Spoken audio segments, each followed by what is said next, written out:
Welcome to the And She Looked Up Creative Hour podcast. I'm your host, Melissa Hartfield, and I'm an artist and an entrepreneur. And yes, those two things can go together.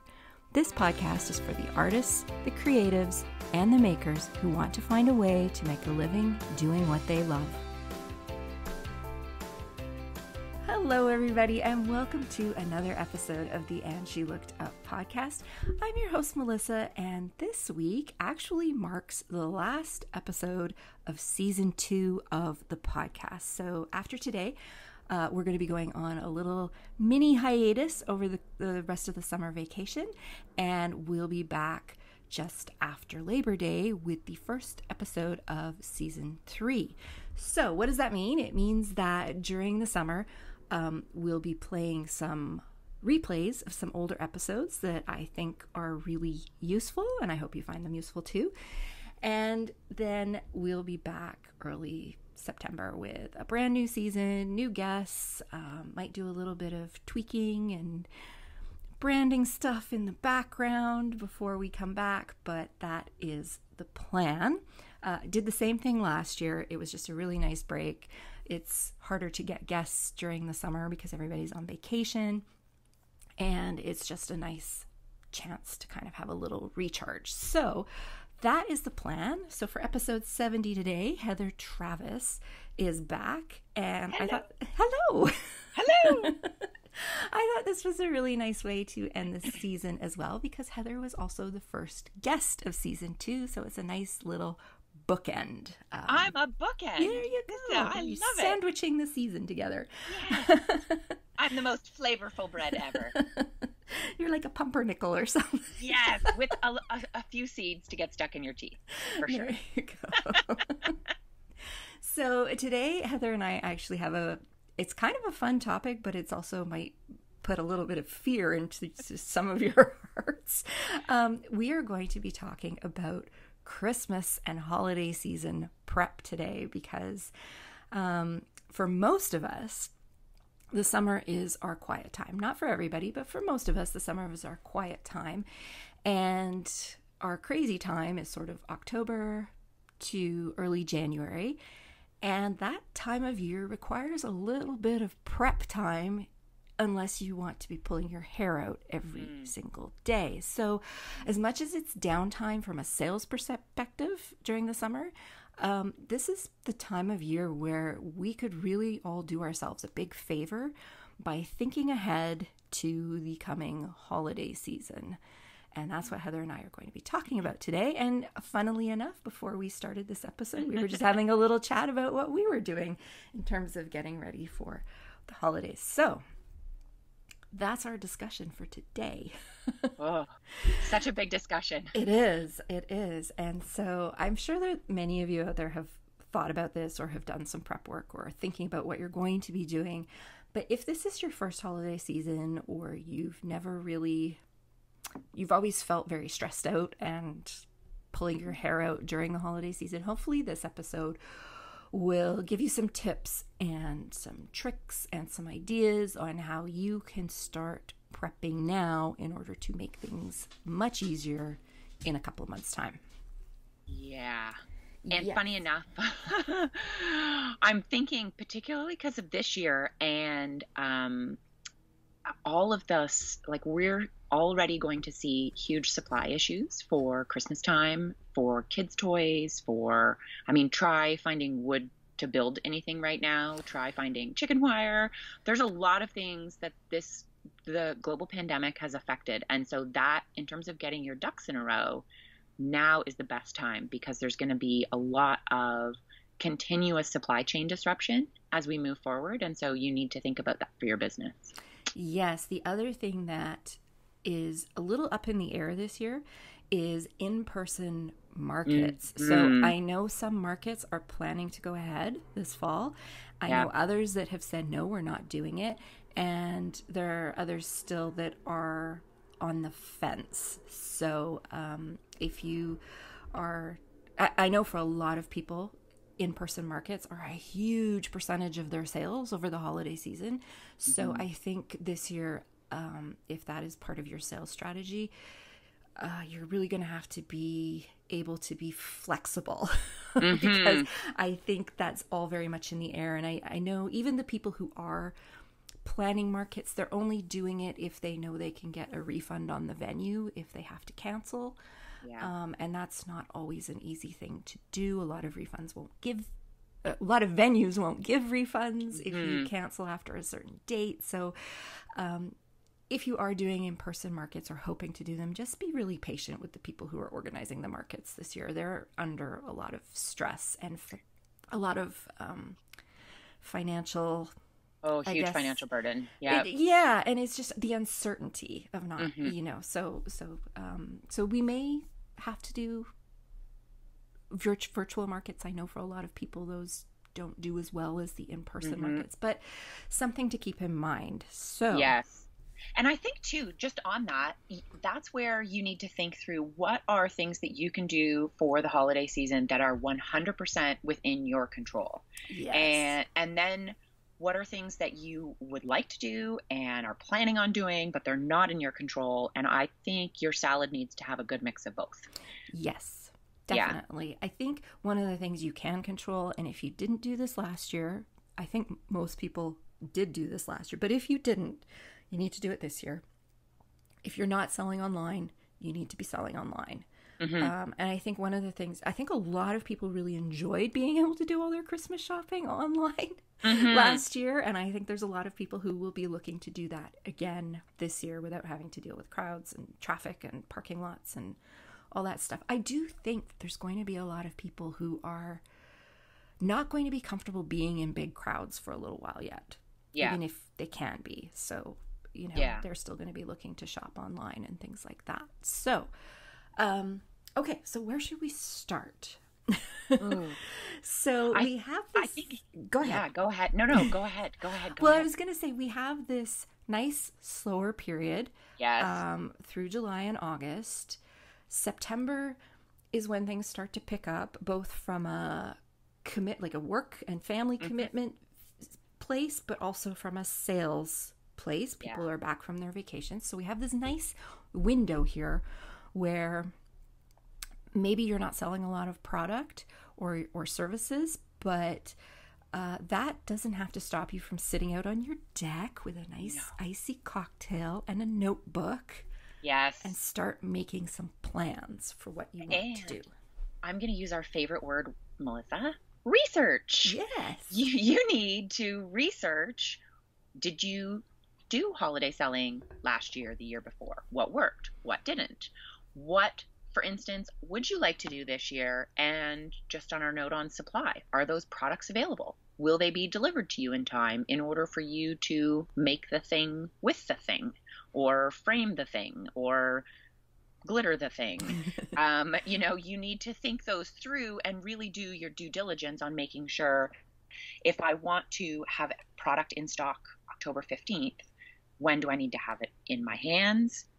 Can this company that I supply from deliver it? Like research, and really look back on what worked, what didn't work, and research what you can do moving forward. So for instance, if you haven't been selling online, maybe this is the time to research Etsy or research an Instagram shop, or maybe you decide to jump whole hog into your own e-commerce platform. But this is the time to take advantage and do some research for sure. Yes. You need to know your numbers from last year. So hopefully you have those numbers. If you don't, you need to go back through all your sales and things. I mean, that's stuff you should have just from doing your taxes and things like that. But you need to go back. You need to see what you sold, when you sold it, and who you sold it to, and how much actual profit you made, and how much your expenses were.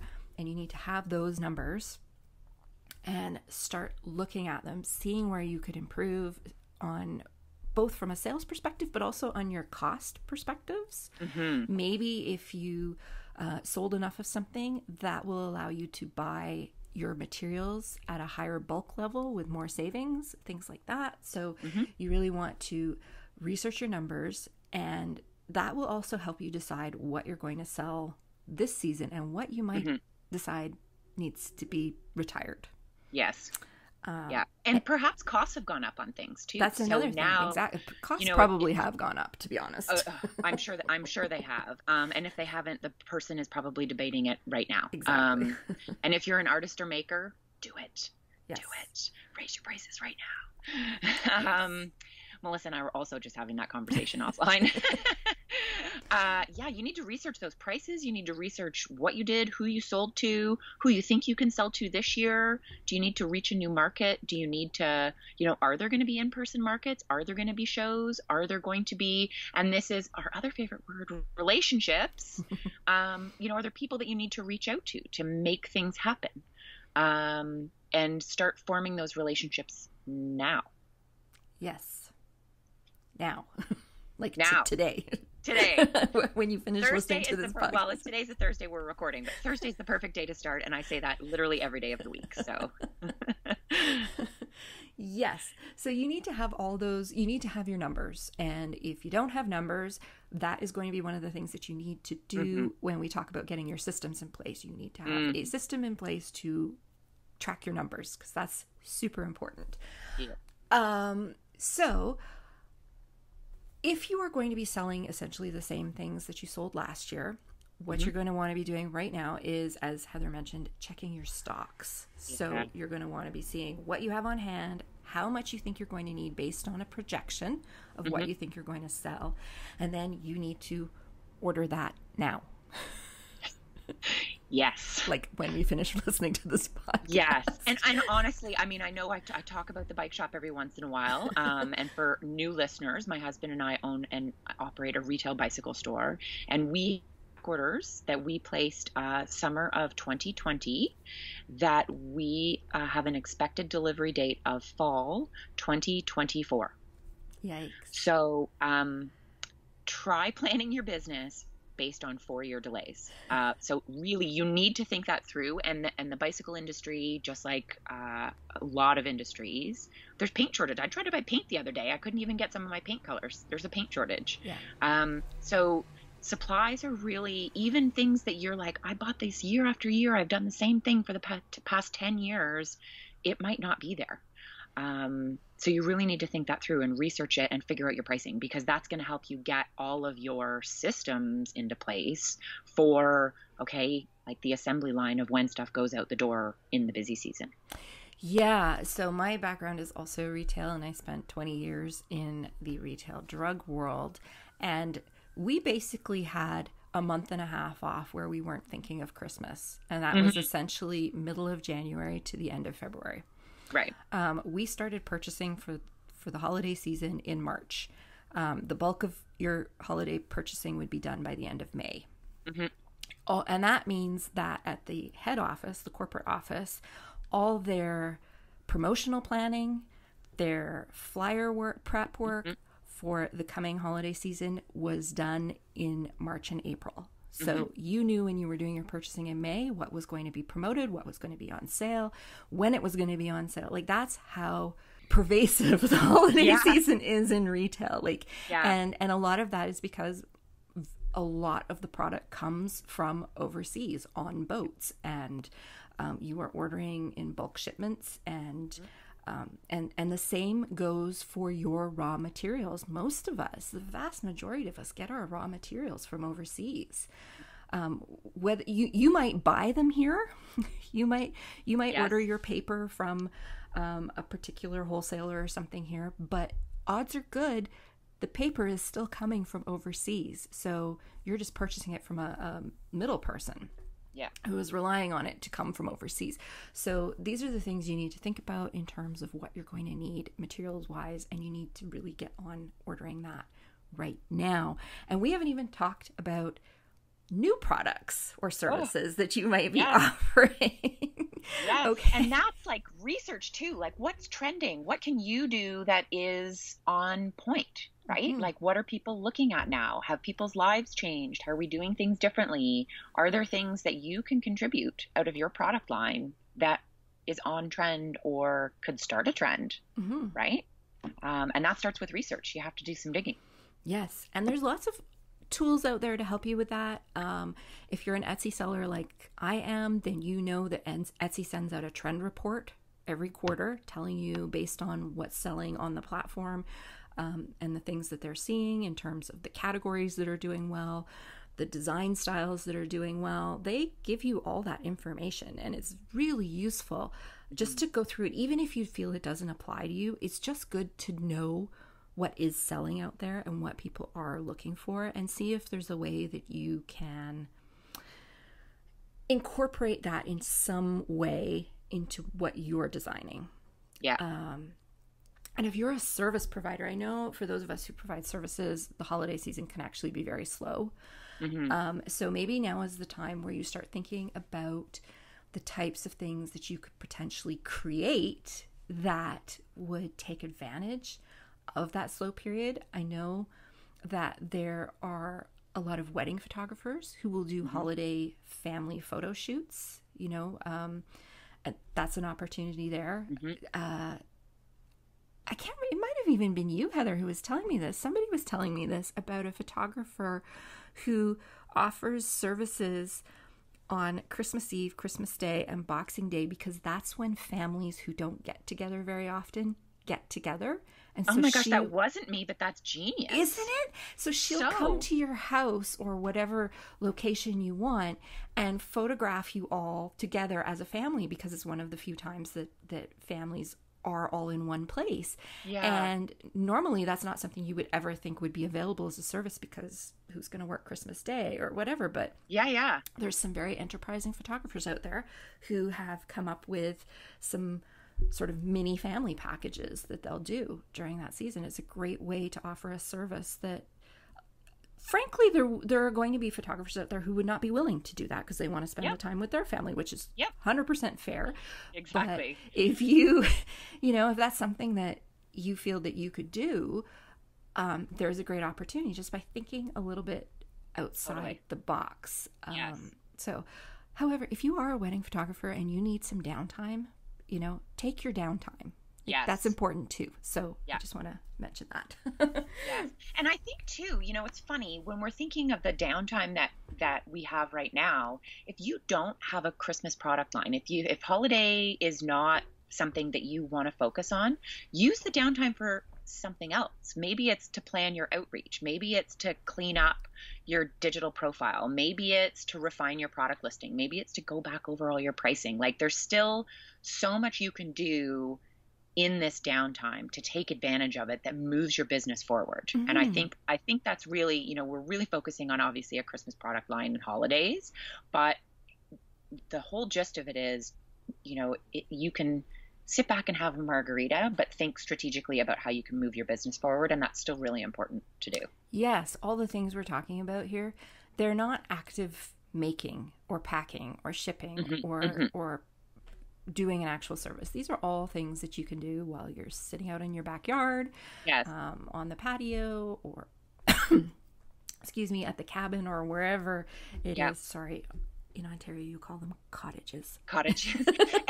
And so it's funny, I do it on dog walks. I'm sure people think I think they think I'm crazy anyway, but I talk to my phone, but I also talk to the dog, and we have some very serious discussions that involve, okay, so if I wanted to ship it to this person by December 15th, that means I need to have it in the mail by December 1st, which means I need to have it. And then I backtrack, and then I discuss with the dog, okay, so that means it needs to be done by September 15th. And we backtrack days, and we use those times even to figure out, just organize your brain. There's so much rattling around up there. There's so much rattling around up there. I have way too many browsers open. So we need to refine the thinking. And that's what this is about, is figuring that thinking out, doing your research, getting your ducks in a row, planning things out, thinking through what you want to do, how you want to do it, where you're going to do it, why you're going to do it.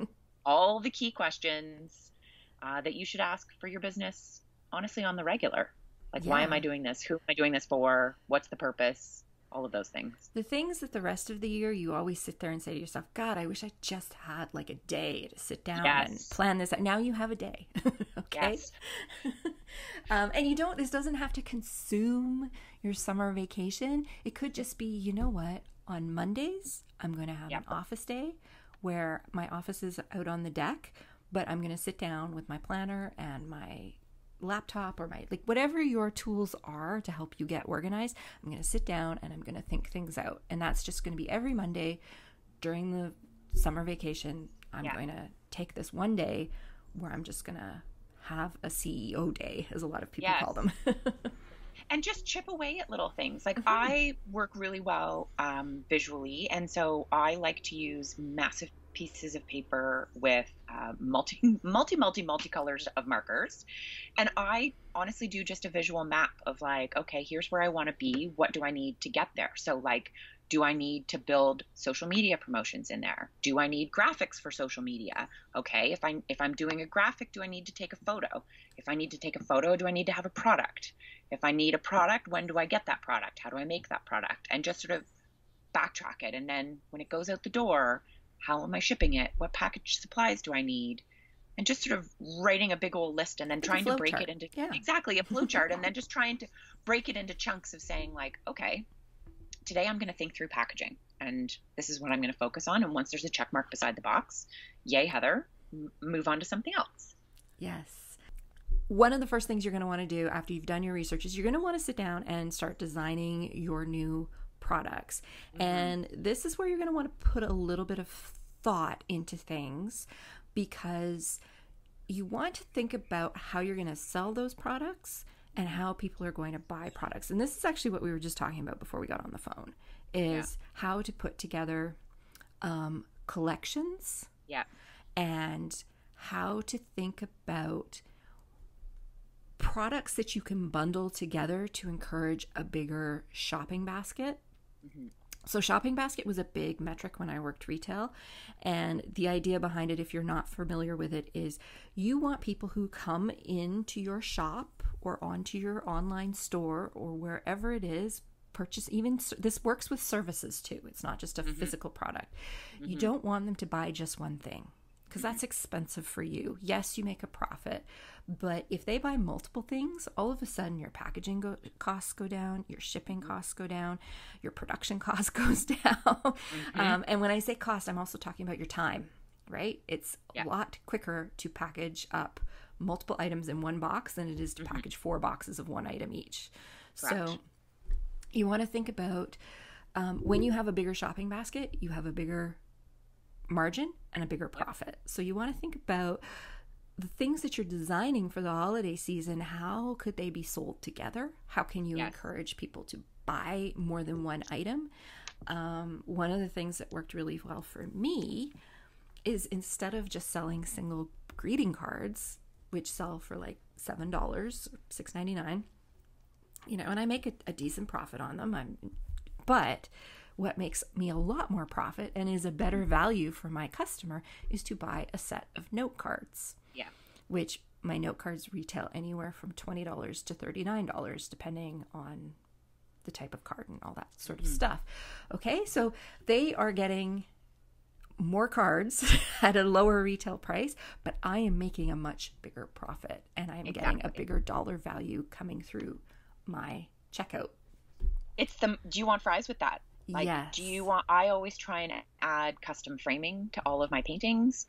That adds value to the customer. It also adds value in profit to me, but it also finishes the piece off. And I think that's something in terms of research and thinking about, particularly at Christmas time or the holiday time, is what are the needs of your customers and how can you anticipate saving them time, effort, energy? So for instance, you don't necessarily need to sell the frame that your print would be perfect in, but telling people, and I know you do this, Melissa, saying this frame available here is the perfect marriage to this print.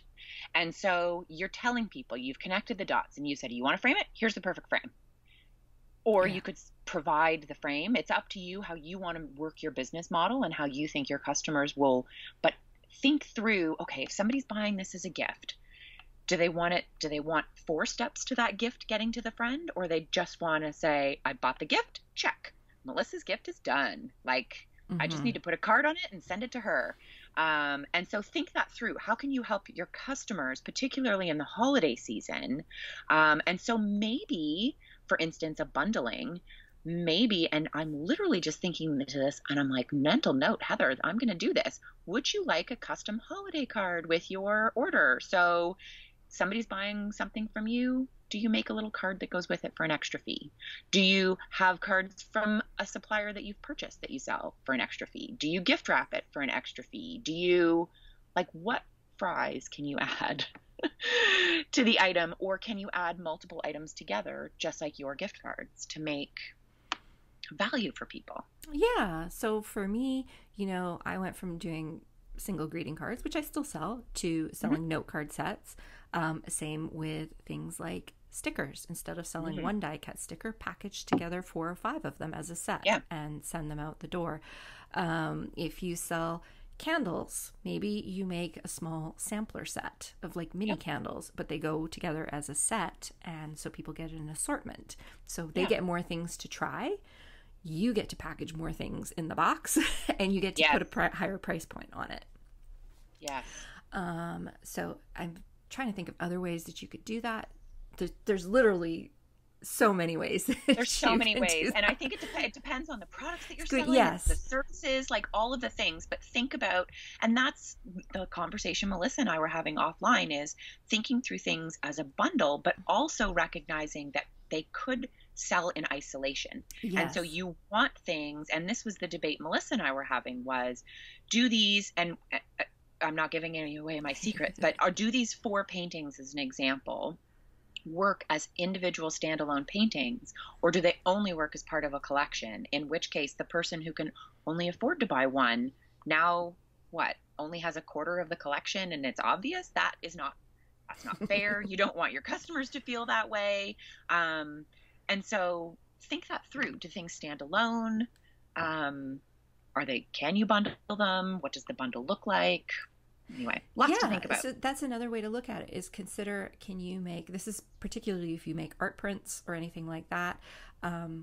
So I have a set of art prints. They're only available as a set. You buy the entire set, but then I have other ones that are available just as individual prints. So think about ways that you can create something that can be turned into a set, but can also be, like Heather said, sold individually. So you really just want to give your customers lots of options without making it overwhelming for you to manage your inventory and your shipping and packing processes. Another thing I would really recommend is, as you're thinking about your new product offerings, is think about how they are going to ship. So sometimes we make something, and to sell it individually, it can ship really cheaply, but then if it's bought with another item, suddenly you jump up to a new shipping category, and your shipping cost jumps exponentially. Yes. So you need to keep those things in mind. Last year I did a set of Christmas cards, boxed Christmas cards, and I ordered the boxes to put the Christmas card sets in, and they're super cute. I loved them. Only to discover that if the cards were packed in the boxes, all of a sudden my parcel was too fat to go letter mail in Canada. So it had to go small packet, and all of a sudden the shipping jumped from $3.50 to anywhere from $14 to $20. Yeah. And I had built in free shipping into the cost of the cards, and all of a sudden I couldn't do free shipping. There's no way I could absorb $15 shipping into a set of $35 cards, right? So what happened is only people who bought locally got the box cards, and I had to figure out another way to package them, because the cards themselves packed together and wrapped up in some tissue paper with some twine, they went letter mail. They fit. So do some mock-ups and just get a sense of like whether or not this can all fit into a package, and stuff like that. So figure out how you're going to ship it. Think that all through, because you don't want a nasty surprise like I had. That was just pure inexperience on my part. It was my first year selling, and I'll tell you, something like that. It's such a random thing to think about, but the ladies and maybe it's because I live in a small town, but the ladies at my local post office are sweet as pie, and they get so excited when I come in with things. I'm like, testing this out. Let's see how much. Okay, if I was shipping this to Vancouver, and they're like actively involved, and then they always want to see what it is. They're like my biggest cheerleaders, and it's honestly, I think that's because you live in a small town. I think it's maybe because I do live in a small town. But honestly, if you, I going to the post office for me is a very gratifying and rewarding experience to have that. And so if you can seek that out and talk to other people about the processes, and even Melissa and I, like, here's what I'm thinking of doing for Christmas, and we have that conversation, and it's so nice to talk with so like seek out other artists and makers and creators and have that conversation with them. I said to Melissa, my husband's eyes just like glazed right over when I was talking about Christmas bundles, and he was like, huh, what? Whereas Melissa was like, I'm here with you, friend, like right in the conversation. And you need to find a friend like Melissa who you can have these conversations with, because I think they're really valuable. Yes. And I think that they will help move your business forward, and you will have the ear and lens of somebody else. And you can feel free to take their advice or leave it. But I think it's really nice to have the option. Yes. As for the post office, it really is going to depend on who you, it's really going to depend on who works in your local post office. So I have a particularly cranky clerk at my post office. The lady who worked there before there was wonderful. I loved her. Anyway, so that's definitely something that you need to think about. I would also suggest buying yourself a little scale so that you can weigh things if you don't already have one. Yeah, my things that I send are so small. I actually had to buy a special little scale that only weighs up to 200 grams. Cool. Yeah, it's really super tiny. So get yourself a scale. There's some other really cool tools that are available out there. There is, it's called the Slot of Doom, kind of as a joke. If you spend any time in Etsy forums or on Facebook. And basically, Canada Post has this 2-centimeter thick limit on what can go letter mail. And if you've ever tried to send anything, the lady at the post office or the gentleman at the post office has to put your parcel through this plastic slot thing. You've probably seen them do it. If it doesn't fit, it goes small parcel. If it fits, it goes letter mail. And you can actually buy your own. There are tons of people on Etsy who sell them. You can get wooden ones, you can get plastic ones, you can get all different kinds, and you can measure your own parcels at home. The other thing I was going to mention is there are a couple of ladies across Canada, one for sure, I believe on Vancouver Island. There's another one, I'm not sure where she's located, but I think she is Western Canada, who make cardboard boxes that fit the Slot of Doom. Whatever. Yes. So you can order them from them and know that anything you pack in those will go letter mail. That is, talk about niching down to like solving so many amazing dilemmas. Yes. Brilliant idea. Incredible. Brilliant idea. Obviously their market is Canada, because we're the ones with this Slot of Doom. Slot of Doom. But I will try. I will definitely find the link for the one I know of here in BC, and I'll try and find the link for the other one. There's definitely 2 of them that do this, and I'll put them in the show notes because I was like so excited when I found that out. A lot of us just use mailers and stuff, but if you've got something that needs that little bit extra protection, it's just so nice to be able to pack it in the box and know that it's going to ship. Yes, exactly. So, and that's another thing, check out all the shipping tools that are available to you. Canada Post has lots. You can basically do everything from your house on Canada Post. It's very rare that I have to actually go to the post office and have them do something for me. Right. And you can also schedule pickups in certain areas. I know if I want to spend an extra $3.50, Canada Post will come to my house and pick up whatever it is I want to send. Yeah, it might not work so well for you if you're in a more rural area.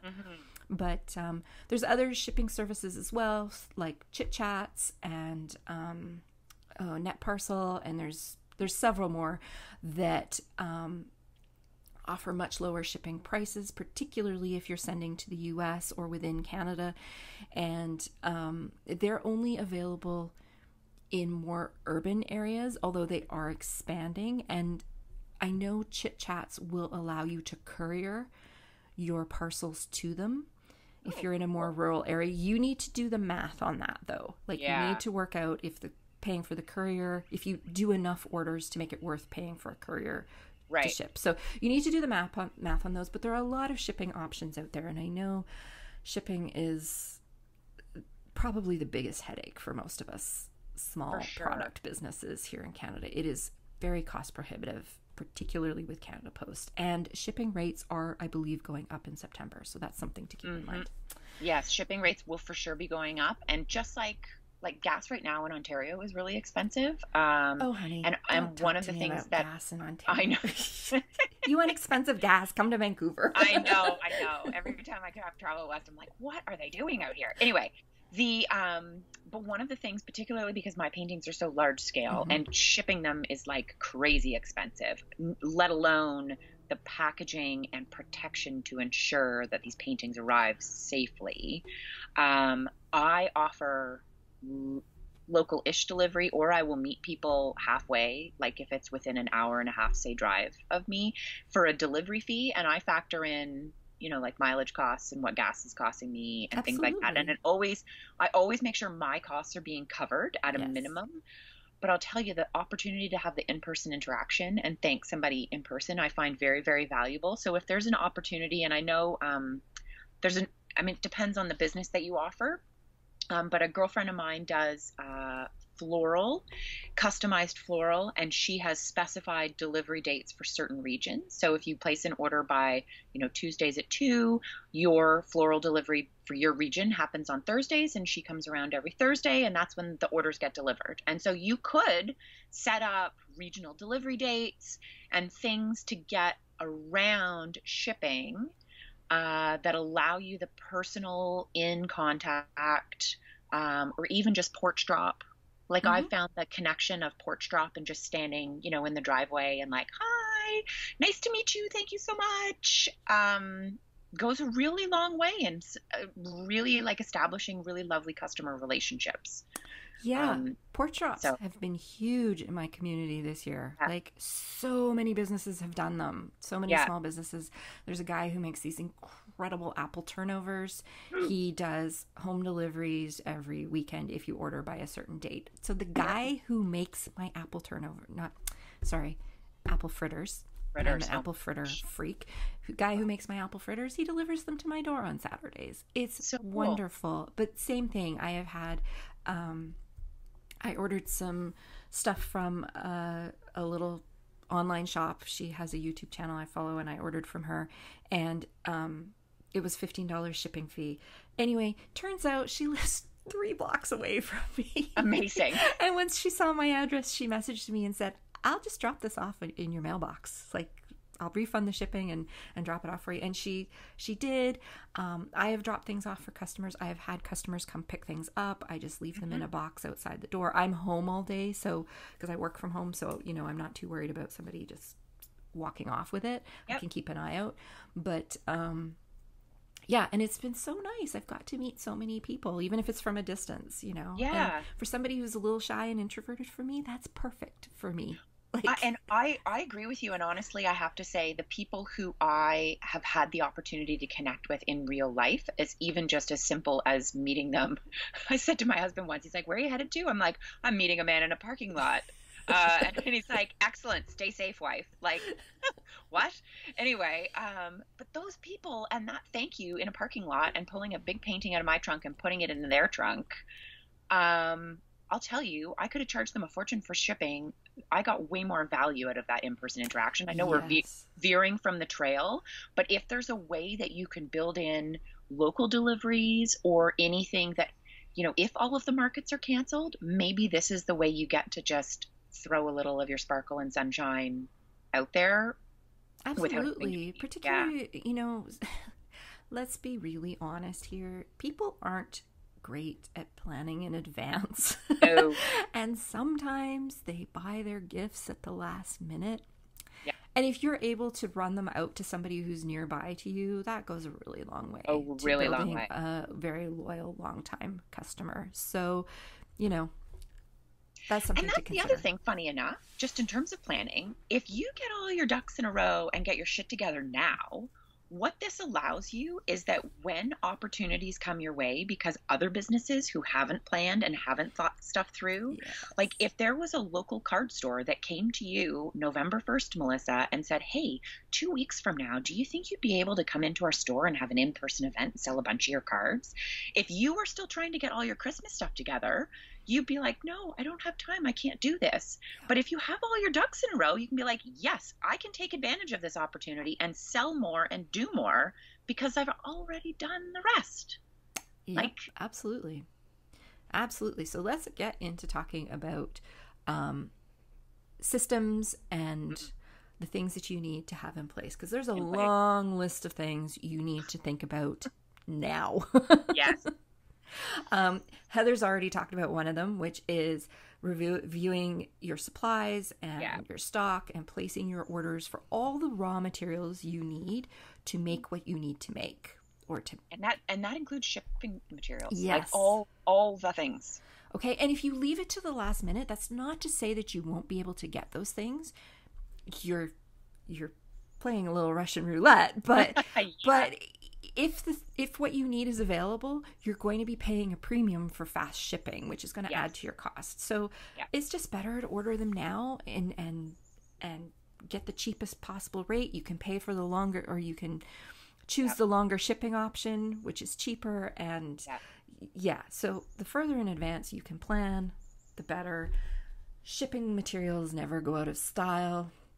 No. If you find you have too many, I just learned this, but there are actually a lot of local Facebook groups out there for shipping and packing materials where you can...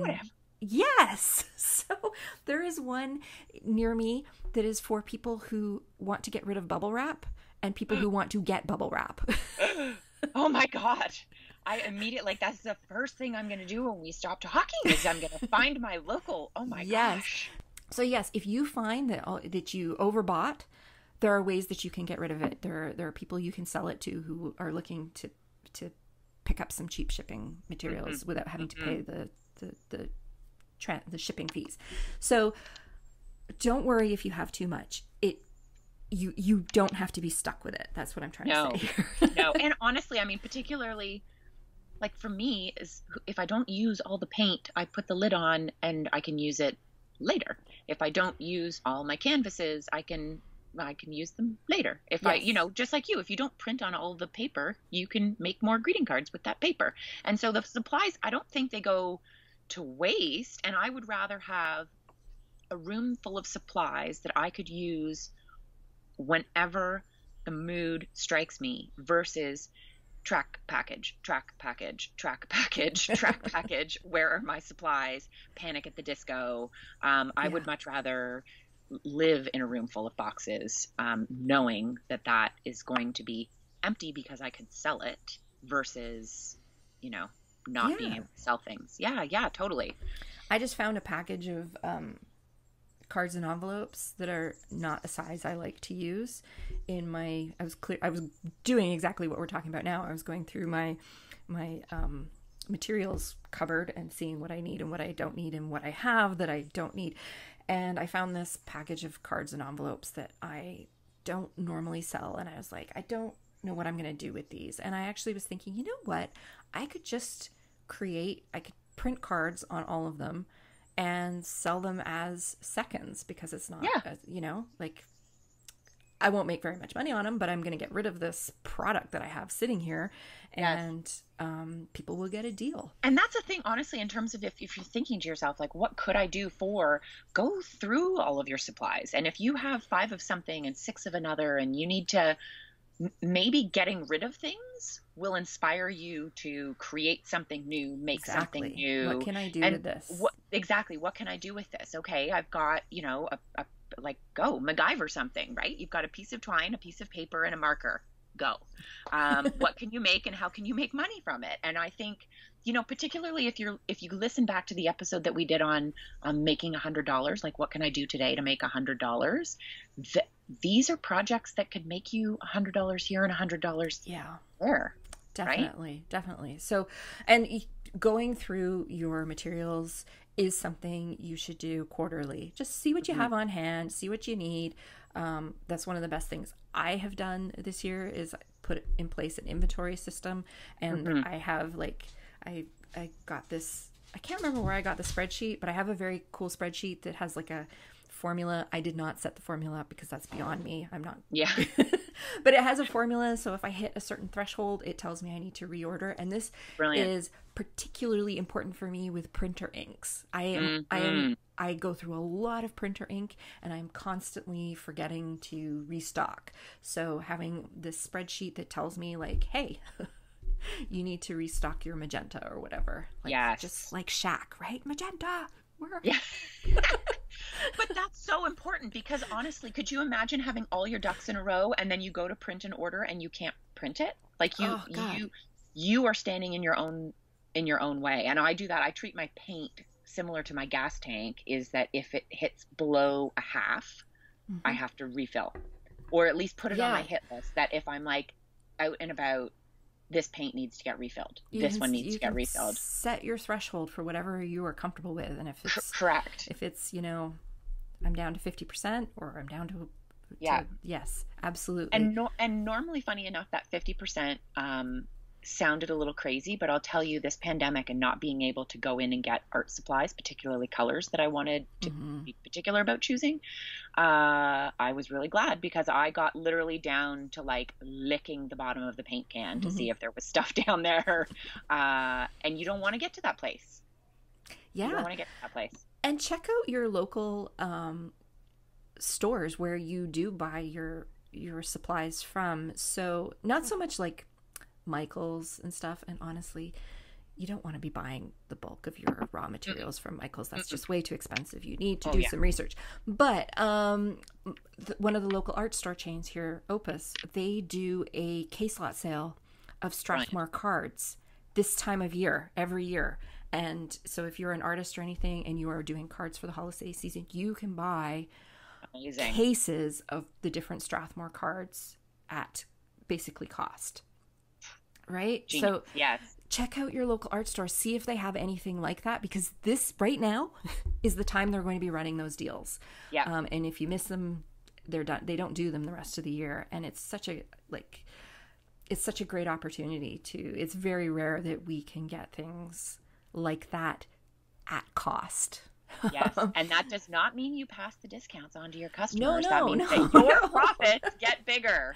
I feel like clarifying that. This does not mean that you can lower your price. This means that your prices stay the same or in fact even get bigger and you just make more money. Yes. If you are, if you live in BC and you're a watercolor artist or a painter or anything like that and you do handmade cards, check out Opus. Okay. Yes. Definitely but check out wherever you are. Just take a look. If you're in Ontario, see if Curry's or Above Ground or any of those places, see if they do something similar wherever you are in the country. So it's a brilliant idea. Yes. So the next thing you have to do after you've figured out what you're going to make, if you've got the raw materials to make it, is you need to start thinking about all the other little pieces that go with it. So you need to start thinking about planning your communication pieces. This is huge. And when I say communication pieces, I am talking about things like your customer communications, including your shipping deadlines, your shipping policies, your refund policies, what happens if something goes missing in the mail, all those things, because you don't want to have to come up with those on the fly in the middle of December. No. You need to make sure that you have got them in place, and you need to make sure that you have them posted everywhere. Everywhere. They need to be communicated to. Okay, last year was a gong show with shipping. It was a customer service nightmare. Right. And it was, it was all pandemic related, but it gave a lot of people I guess I would say it motivated a lot of people to realize they need to do something about this. They need to have better policies in place. They need to communicate them more clearly, and they need to do some follow-up. So this is something you need to think about now. You need to start walking yourself backwards, like Heather talked about with those flow charts. If somebody orders on December 20th, can I get it to them for December 24th? You need to take a look at the calendar, figure out where the weekends are. Right? Yep. Although Canada Post is very good about delivering on weekends during the holiday season. Yes. But you need to work backwards. Like, what is the last day that you can promise to get something to somebody? Yeah. On your end. Okay. And have a big disclaimer that this is like, I promise that if you have by this time, I will get it in the mail, that if standard shipping follows through, but a big asterisk, shipping could get delayed. Like once you hand it over to the shipping company, it's out of your hands, and you could have the best laid plans and it could still get lost. It could still get damaged. Lots of things can happen. And so you need to be able to have solutions for all of those and have thought them through, so that when you're running out the door to a holiday party and you get an Instagram message that says my package just arrived, but it's broken, sad face emoji, that you immediately know exactly how you're handling it, as opposed to your world blowing up and saying, I can't go to the party tonight because I need to solve this. Yeah. You should have that solution, and be armed and ready for it. And hopefully, because you have all those solutions and systems in place, you don't have to use them. Hopefully, fingers crossed, knock on wood, all the things. Yeah. Yeah. You need to decide what your refund policies are going to be. If somebody doesn't like their gift, are you going to take it back? If it's damaged, if the damage happens in shipping, how will you handle that? If it happens on your end, before, like you sent something out without realizing that, you know, it had a little flaw or something, how are you going to handle that? And you need to have those all clearly communicated. Is if you don't have them communicated, you have nothing to stand on when somebody comes back to you and says, this is broken, I want a refund. Yeah. How did it break? Well, I don't know. It's broken. Like just that, and it's so. I mean, I know we're talking about Christmas and holidays, but on the refund note, I think particularly as artists and makers, when somebody comes to us and they're like, "I want a refund. I don't like this. This doesn't fit the bill." It has a very, you know, it could be soul crushing, of course, but I think this is a great opportunity to reinforce the customer relationship. And so, in the one time that I had a customer, I sent them a painting that they had only seen a photograph of. There was a flaw in the canvas that obviously I knew about and sort of weaved into the painting. They did not see it that way, and this flaw was quite literally all they could see. And without even responding to their email, the very first thing I did was refund their money. And then I sent an email that said, you should have seen an e-transfer that refunds your money. I'm so sorry that you had this experience. But the fact that the money was delivered so promptly gave that customer, they sent me the loveliest note that said how quickly you responded to this. It makes, I'm going to buy again. I can't wait. You need to use all of these communication policies and all of these things that you're doing to reinforce the customer relationship you have. They're to protect you, but they're to reinforce the customer relationship. And I think that's a really nice way to think about it. Yeah. And this, unfortunately, is something I don't see a lot when I'm on Etsy forums and other product-based forums. Everybody's very worried that they're being scammed by the customer.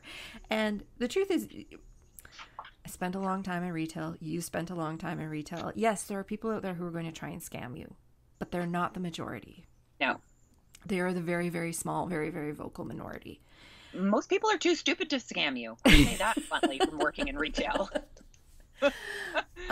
Most people are just genuinely looking for a resolution to a problem that they didn't create, if you know what I mean. They just want somebody to sympathize with the fact that it wasn't what they wanted, or it didn't turn out right, or it came damaged, and they want the problem solved. Yeah. And so it's on you to figure out how you're going to do that, and know that in advance. Yes. And you know, if you are worried about shipping this holiday season, communicate that every opportunity you get through the whole purchasing process. Yeah. is what I'm Like trying to say. everywhere. Like when you're placing an order on the website, it should say, and shipping times are delayed. We expect 2 weeks this. The order confirmation email should have information about shipping policies and return policies. You should have highlight reels on your Instagram, refund policy, return policy, all of those things. Because, and this is the best part of having rules and procedures set up, is that you can feel free to break them, right? You can have a refund policy that says no refunds, but you can break that rule if you have it. Whereas being willy-nilly, If you don't have a rule, you're basically going to spend a lot of time arguing with people. And that's exactly it. You're going to spend a lot of time arguing with people. Whereas you and I both know that there's opportunities where there are no refunds. Somebody comes back to you and you're like, you know what, actually, you deserve a refund. This is a special scenario when we're treating you properly and yada, yada, yada. But the person who came back to you has already heard no refund. Like, they understand they're the exception to the rule. When you try to spell out to somebody, do you realize how special you are that I'm doing this for you? Well, like over their head, they could care less. And I think that's the big thing. Yeah. Yeah.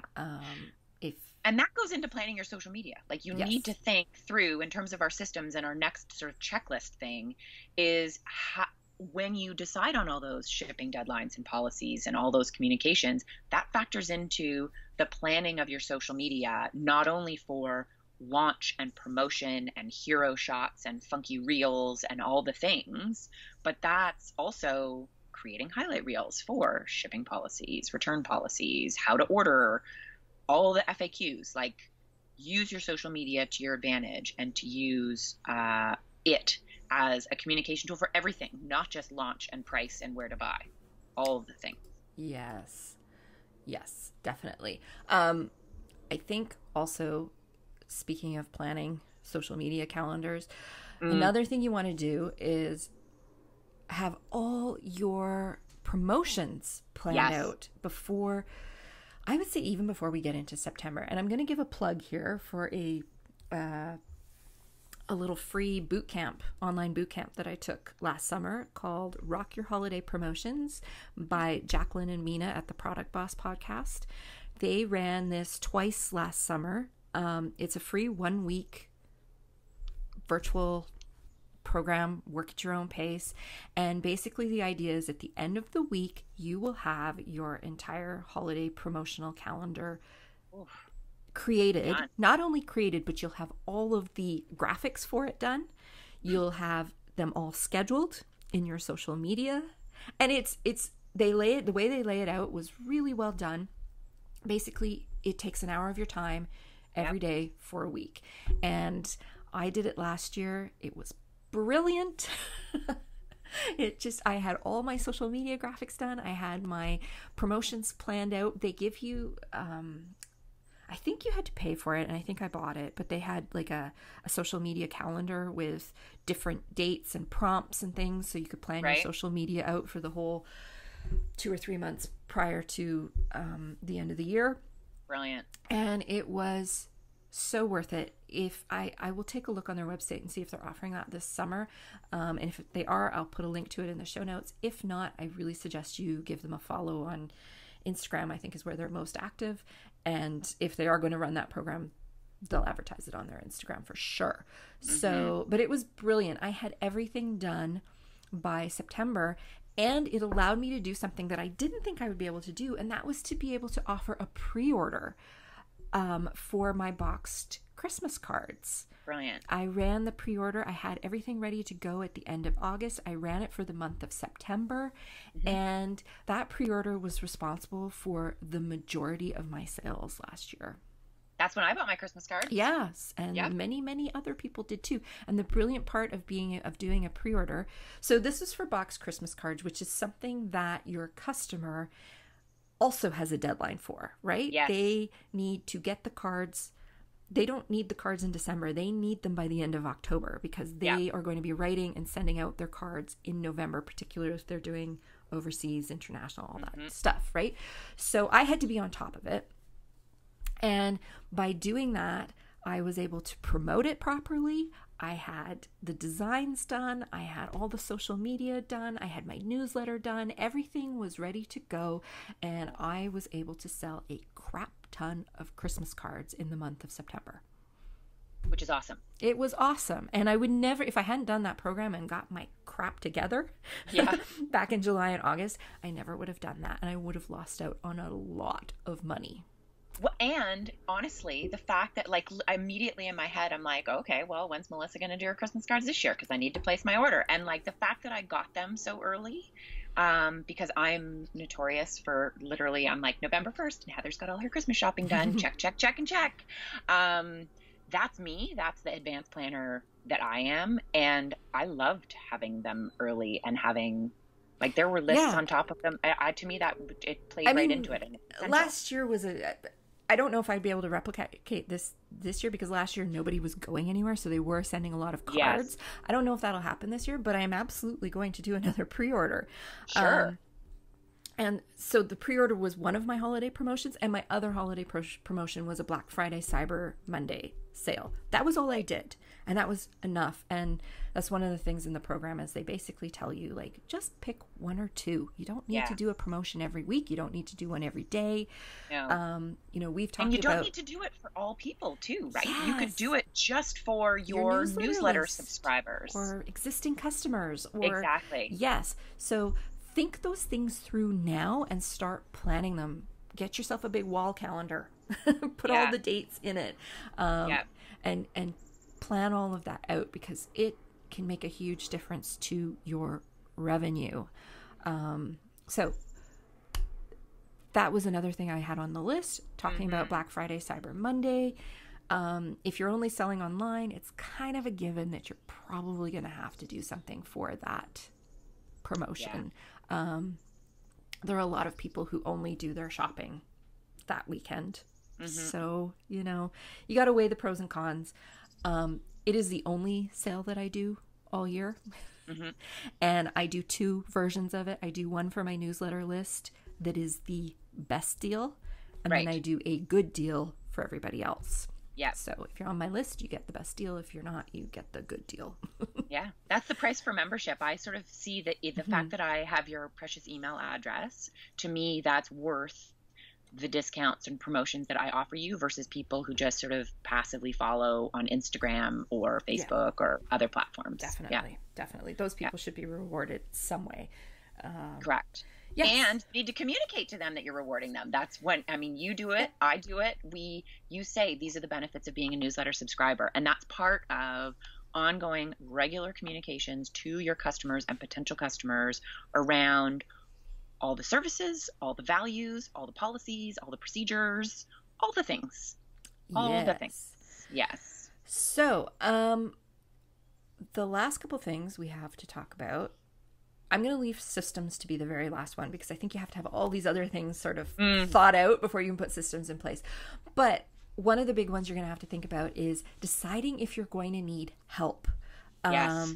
And, you know, if you are getting to the point where shipping and packing and creating the product and all that stuff is too much for you to do on your own, you've wrangled your partner or your spouse you've got the dog helping. I don't know. And, you know, it's still really busy. You may be at the point where you need to bring on some part-time help for the holiday season. And you want to do that before you need them because you want to get them up to speed. The worst thing is to have to train somebody when you are so busy that you can't even give them a minute of your time properly. Yeah. It just leads to a lot of issues down the road with incorrectly packed orders or you know, bad communication to the clients. It just can create a whole bunch of problems. So you need to think about whether or not you want somebody, and I'm not talking about a full-time employee or anything like that. It could just be somebody who comes in for a couple of hours a week, or maybe you take something to their house and you have them assemble things. I don't know, like if you're selling box Christmas cards, maybe you just take the cards and the boxes over to them and they package them up or something like that. So think about whether or not that's something you're going to need because you're probably going to want to bring them on board in September, October-ish. Yes. Yeah. And if you only, funny enough, I've been thinking about it for a couple of things to do with me. And I literally, I'm like, ooh, could we multitask? Could I have a girls' weekend? And we would have like a day drinking activity where we might, you know, package things together. I don't know, day drinking and packaging is a good idea. I know. That's where I'm like, this could go No south very address dangerously. entering. Exactly.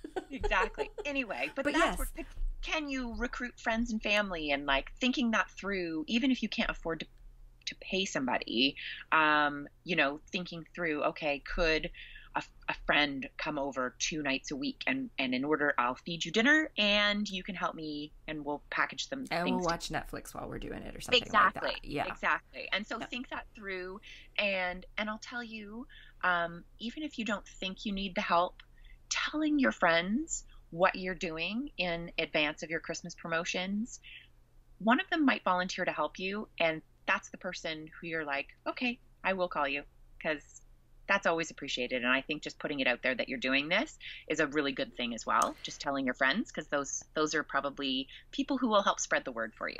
Yes. And honestly, when you mention that, you'd be surprised how many people really get excited about packaging things. There are people out there who love doing that.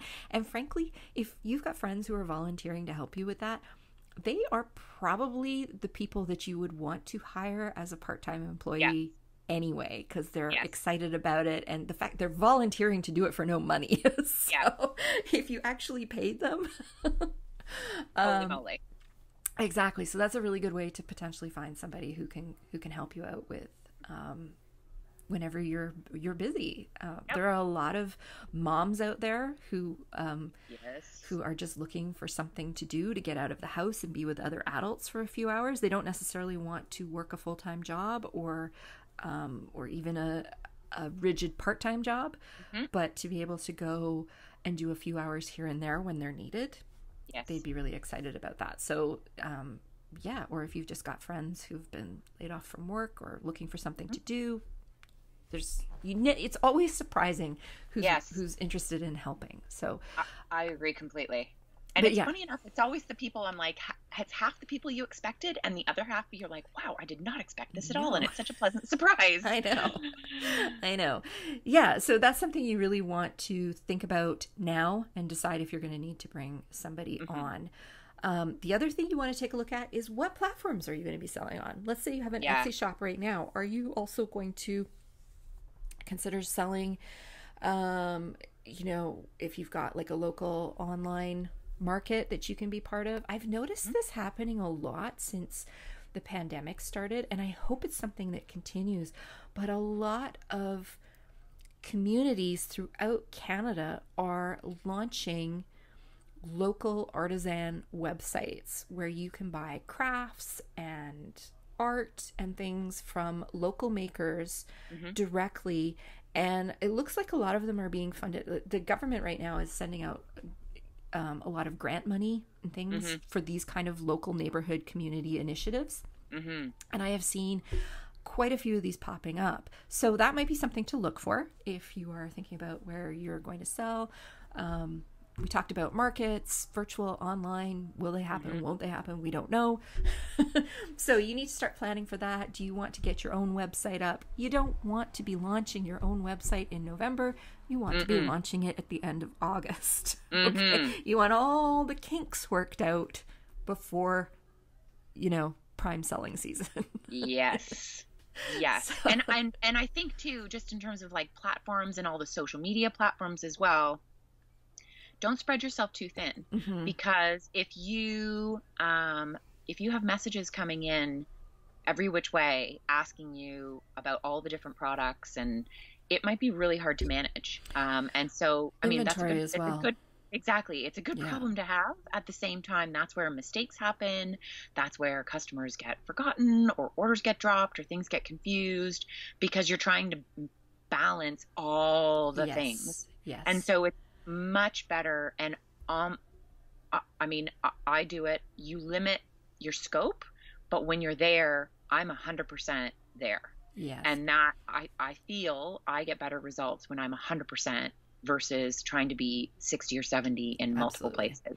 Yeah. And this is where getting your systems in place comes in. So once you've made all your decisions about what you're going to do, what you're going to sell, who you're going to sell it to, where you're going to sell it from, what your promotions are going to be, whether you're going to bring in help. Once you have all those decisions made, you need to start putting systems in place to make sure they all run smoothly. And so part of that is you need to know what your shipping process is, like packing and shipping. Okay, I've got the item. Now it goes to here. It gets the plastic wrapper. Now it goes here. It gets the sticker. Now it goes here. It gets put in the box. Here you get the label. Here is the pile going to the post office or to Chit Chats or whatever. Right? It's just a streamlined process because you can teach that to somebody. Yes. And you should know how long it takes you, so that if you think to yourself, okay, if I got 5 orders tomorrow and all 5 have to be packaged up, packaging each order takes me approximately 10 minutes. That means that 5 orders, okay, we're looking at almost an hour. Okay. Like, you need to think that through as part of the systems and processes, because you need to give yourself time to do things. Like, it's one thing to think it through. It's a whole other to actually get it done. Like, I can think about all the paintings I want. I actually have to physically paint them, which 1 requires having the supplies, but 2, having the time to do it. Mm-hmm. And that brings up another part of your systems, is thinking about what inventory you can have already made. Mm-hmm. So, and this is particularly important if you're selling on multiple platforms and if you're doing in-person events. Mm-hmm. If you're doing an in-person event, you got to have the inventory made and ready to sell. Like, the worst thing to do is go to a market and sell out in the first hour because you didn't make enough of the product.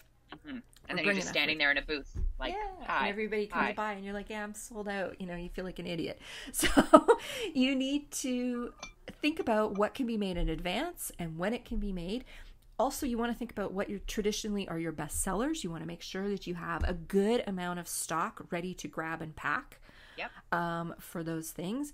And so you want to keep really close track on your inventory. And if you've got your own website, but you're also selling on Etsy, you need to kind of be very aware of your overall inventory and what those sites say you have on hand.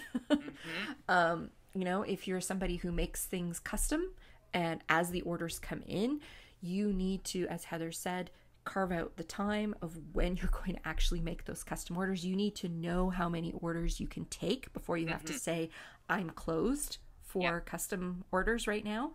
Because the worst thing to do is to take a custom order for a holiday present and not be able to deliver it in time for the holidays. That's just an awful feeling for everyone.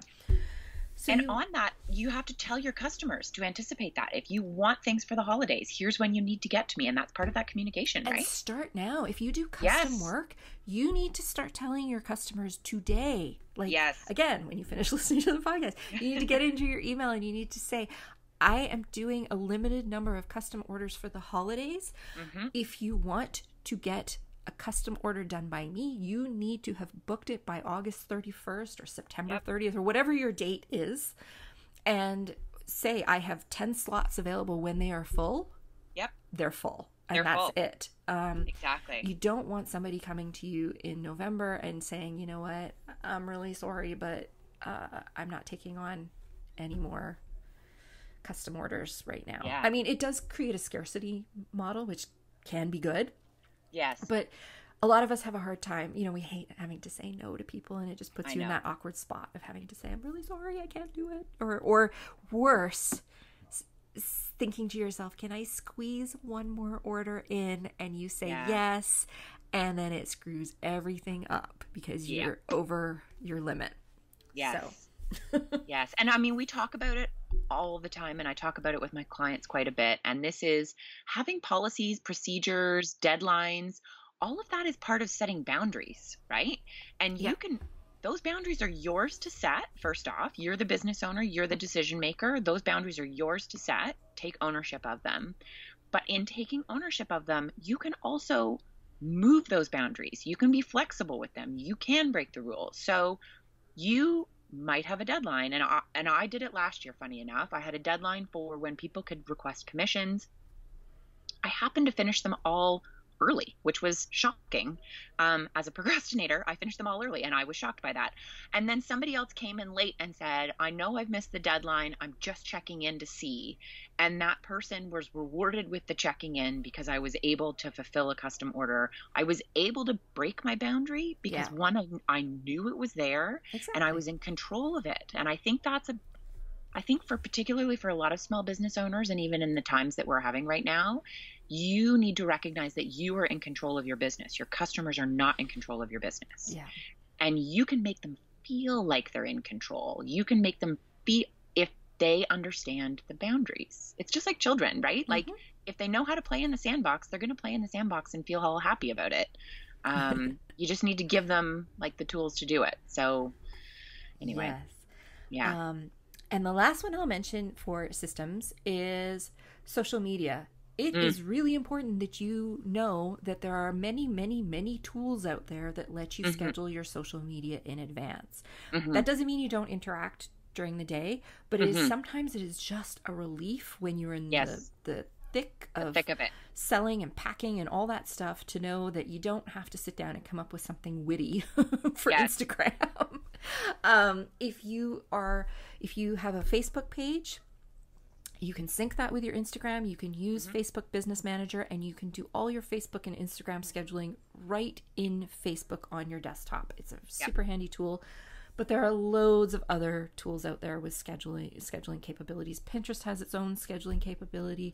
There's tools like Later and Tailwind and there's Edgar. There's so many of them out there. Canva, if you have a paid Canva subscription. Yes, I think they've started doing it for, I think, is it just for Pinterest, or do they do the other platforms too? I think they do a bunch of the other platforms, because I just upgraded my Canva account and discovered that as one of the little magical buttons. Yes, the paid Canva account is worth the money, people. Oh my God. That literally, I spent it and I was like, this is the best money I've ever spent in a long time. Yes. And I was like a total free advocate. Anyway, I will say a note on the scheduled, and this comes down to communication. You want to make sure if you have things scheduled in, you should have it in your calendar that if your scheduled post is set to go on Wednesday, you shouldn't have an alert telling you your scheduled post has gone out. I want you to warn yourself 24 hours or 12 hours in advance of that. And the reason I recommend that strategically is that your scheduled post could come off as incredibly tone deaf depending on the news cycle. Yeah. And so particularly in Canada, and honestly, I don't even want to bring up what's going on in the news right now. I will start crying. Is you don't We're recording this in June, so I'm sure people can figure it out. Anywho, gain composure, Heather. But you don't want to appear as tone deaf just because you had your shit together. And so you want to know if a promotion is set to go live tomorrow. I want to say to myself, check in. That post is going live tomorrow. Does this have the right tone? Do I have an opportunity to tweak it?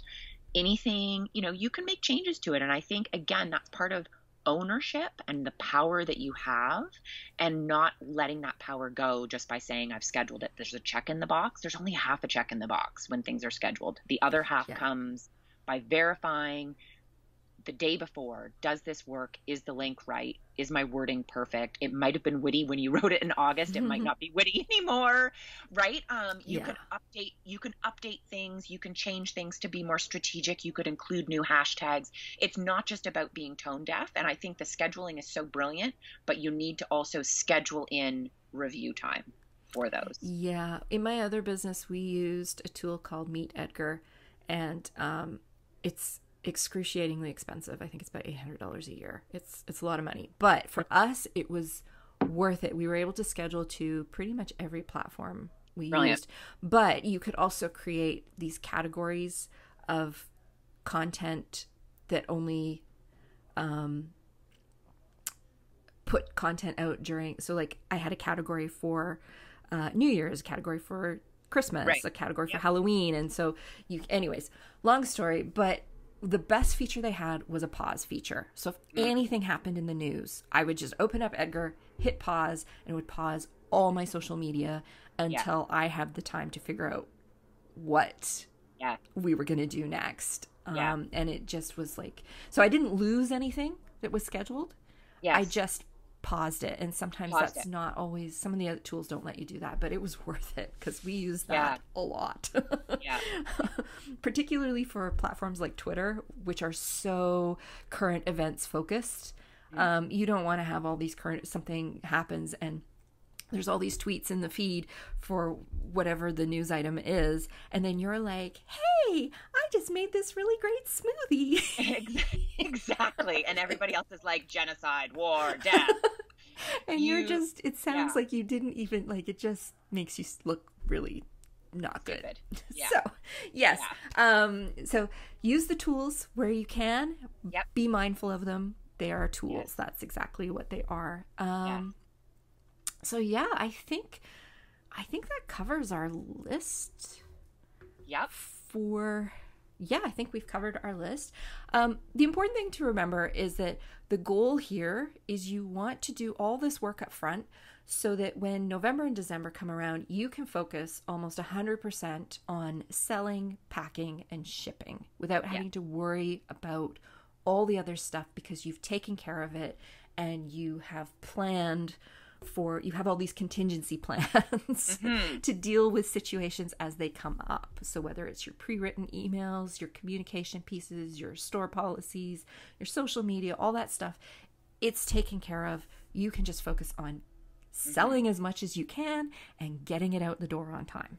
Yeah. And it's interesting too, I think, and I did it last summer. I did like a Christmas in July. And so I didn't actually sell at Christmas time. I mean, I still sold things at Christmas time, but I didn't have Christmas promotions. My Christmas promotions actually happened in July. And so it was Christmas in July. And so I think that's another thing to remember. And it's sort of part of you own your business. You are in charge of your destiny. You can do whatever you want. Is if you don't want to do Christmas at Christmas time, and it works better because you have a boatload of family commitments, or you volunteer at the church and Christmas is a crazy time for you, make your own Christmas time. But it's the planning. It's getting your ducks in a row. It's getting the communication processes down. It's figuring out your systems. It's all of the things, no matter what time of year it is. Yes. Yeah. So we hope that you will all go out and make yourself a cold drink and sit somewhere warm and start planning and plotting and prepping to have a very successful holiday season. Season is really hard to think about. It's supposed to be like 34 degrees here tomorrow. It's really hard to think about the holiday season when you're sweating. But you'll be so glad that you did. No kidding. And I have to say, I would love for anybody who is listening to this episode, when you're going through the process of pulling this all together, share that with Melissa and I on Instagram or wherever, because we would love to see what does your big sheet of paper look like with all of your brain dump thinking look like? You know, what does the margarita in the sunshine look like when you're planning your Christmas? Definitely. Just tag and she looked up on your posts and we will see them. And We'd love to see. Yes. So that is a wrap on season 2 of the podcast. Thank you so much, Heather. Thank you for being here this whole year. It has been so fun to have you come by every month, and we've had some really great chats. I really do appreciate all the time you put in to helping with this. It's been so great. So I love these. And I'll tell you, Melissa and I say it frequently, do as we say, not necessarily as we do, because we have a lot of great advice and a lot of it is best practices. And sometimes we don't follow our own advice, but I'll tell you, the thinking that has been involved in being active, with you as a guest on this podcast, I feel like I've started to take my advice more, and my business has really thrived this year, and I attribute it 100% to the content that I've glistened from and she looked up. So thank you. That's really nice. But you've contributed a lot to that content, so I appreciate that very much. Ooh, I think I just set my mic off there. Yes, I appreciate it so much. And for all of you listening, I just want to say thank you so much for being with us this season. It has been a lot of fun. The podcast has really gone through a lot of changes this year as I have been figuring things out, but it's been really fun, and I appreciate all of you who have come on board and been listening regularly and interacting with us on social media. If you are enjoying the podcast, please do head over to your podcast app of choice and leave us a review if possible.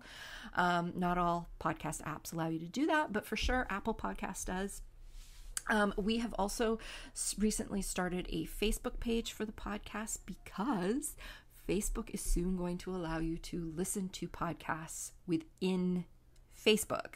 Crazy. But you have to have a Facebook page in order to be able to do that. So right. We recently just started one for the podcast. We'd love it if you head over there and give it a like. Just search for And She Looked Up. We'll pop up. If you want to see what we're up to through the summer, head over to Instagram and give us a follow at And She Looked Up there. And as the summer progresses, we're going to be playing repeat episodes every week. So there will still be a new episode in your podcast app every week through the summer, but it will be a re-air of a previous episode, one that I think is, really useful, provides a lot of insight and advice, and I hope that you'll listen to it. And we will be back with brand new episodes after Labor Day weekend.